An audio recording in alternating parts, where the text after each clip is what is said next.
ജസ് ക്രിയേഷൻസിൻ്റെ ഒരു പുതിയ വീഡിയോയിലേക്ക് എല്ലാവർക്കും സ്വാഗതം. ഇന്ന് നമുക്ക് വളരെ ടേസ്റ്റിയായ ഒരു തക്കാളി ചമ്മന്തി നമ്മുടെ ഇഡലിക്കും ദോശയ്ക്കും ഒക്കെ കഴിക്കാൻ പറ്റുന്ന വളരെ എളുപ്പത്തിൽ തയ്യാറാക്കാവുന്ന ഒരു തക്കാളി ചമ്മന്തി എങ്ങനെ ഉണ്ടാക്കുന്നതെന്ന് നോക്കാം.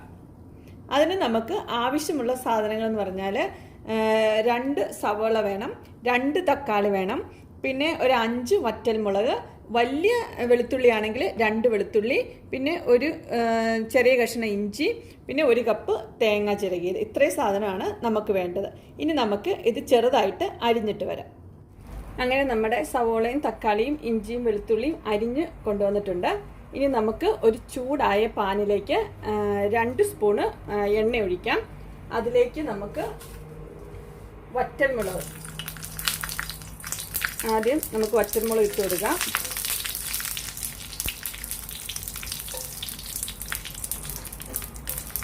വറ്റൽമുളക് ഒന്ന് വറുത്ത് കഴിയുമ്പോൾ അതിലേക്ക് നമുക്ക് വെളുത്തുള്ളി ഇടാം, ഇഞ്ചി ഇടാം,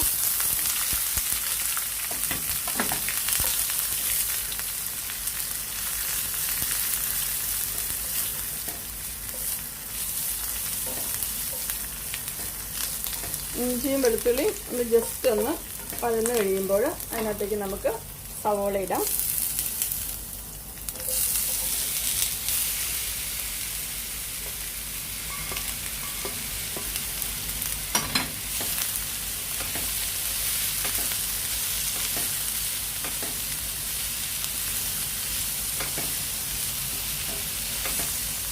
സവാള ഒന്ന് വഴന്ന് വന്നതിന് ശേഷം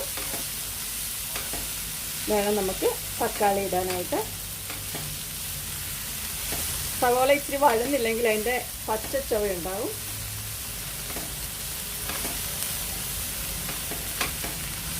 മുളക് ഇടുമ്പോഴത്തേനും പച്ചമുളകും മുളക് പൊടി ഇടുന്നതിനേക്കാളും ടേസ്റ്റ് നമ്മൾ വറ്റൽമുളക് ഇടുന്നതിനാണ് ടേസ്റ്റ് ഉള്ളത്. അത് നമുക്ക് എരിവിനനുസരിച്ച് നമുക്ക് കൂട്ടുകയും കുറയ്ക്കുകയും ചെയ്യാം.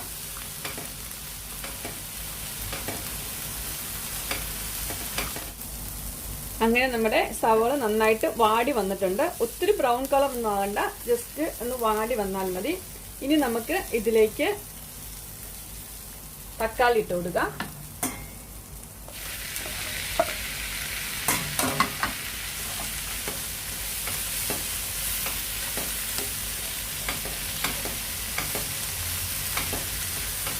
തക്കാളി ഇട്ട് നമുക്കിത് തക്കാളിയും കൂടെ നന്നായിട്ട് വാട്ടിയെടുക്കാം.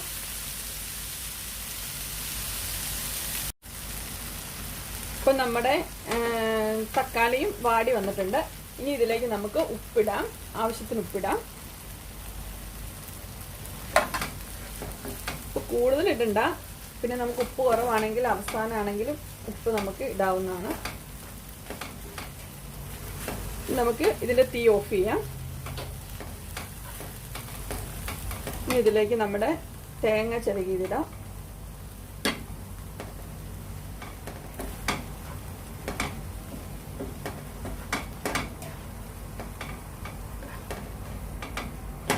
മിക്സ് ചെയ്തിട്ട് ഇനി നമുക്കിത് തണുക്കാനായി വയ്ക്കാം. തണുത്ത് കഴിഞ്ഞ് ഇത് നമുക്ക് മിക്സിയുടെ ജാറിലിട്ട് അരച്ചെടുക്കാനുള്ളതാണ്. തണുത്ത് കഴിഞ്ഞ് മിക്സിയുടെ ജാറിൽ അരച്ചെടുത്തിട്ട് വരാം.